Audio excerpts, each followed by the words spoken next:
আসসালামু আলাইকুম। সকলে কেমন আছেন? আশা করি সকলে অনেকেই ভালো আছেন। সেই ভাইরাল চেরি ফলের জামাটা আমিও বানিয়ে ফেললাম। দেখেন তো কেমন হয়েছে।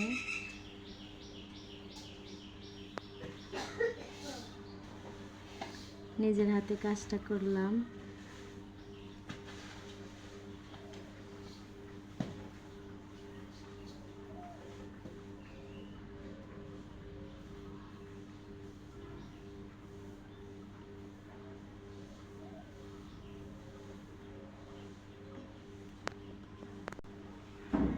দেখে বলবেন সবাই কেমন হয়েছে আমার হাতের কাজটা। এটা গলা, এটা বুকের কাছে, এটা গলা।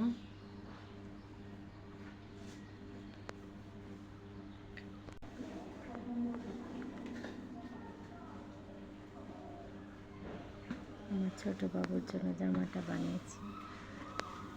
দেখে বলবেন কেমন হয়েছে। হাতে কাজ করা জামাটা অনেক ভালো। নিজের হাতে কাজ করাটাই অন্যরকম। এটা আমার বাবুর জন্য। আমার বাবুর বয়স মাত্র 5 মাস। তো জামাটা অনেক বড় হয়েছে, অনেক শখ করে বানিয়েছি, তো একটু বড় করে বানালাম। পিছনে বুক ফাড়া দেওয়া হয়েছে, এখানে বোতামটা লাগানো হয় নাই। গাছ সেলাই করেছি, নিজেই বানিয়েছি, নিজেই সব কিছু করেছি। এটা গাছ সেলাই। এখানে এখন বোতাম বসাবো, 4টা বোতাম দেব। আর নিজের হাতে কুশি কাটা করেছি। কুশ কাটা দিয়ে হাতে চেন সিস্টেম করে লং তোলা হয়েছে। গলা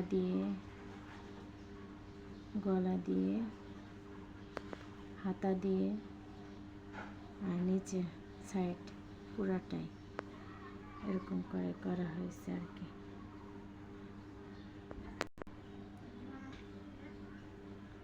পুরাটাই করা হয়েছে। জামাটা আমার কাছে অনেক ভালো লেগেছে।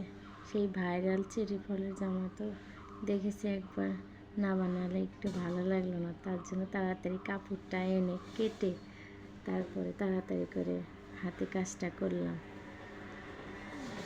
বাচ্চা নিয়ে অনেক কষ্ট হয়েছে, তারপরে বানালাম। শখের একটা জামা,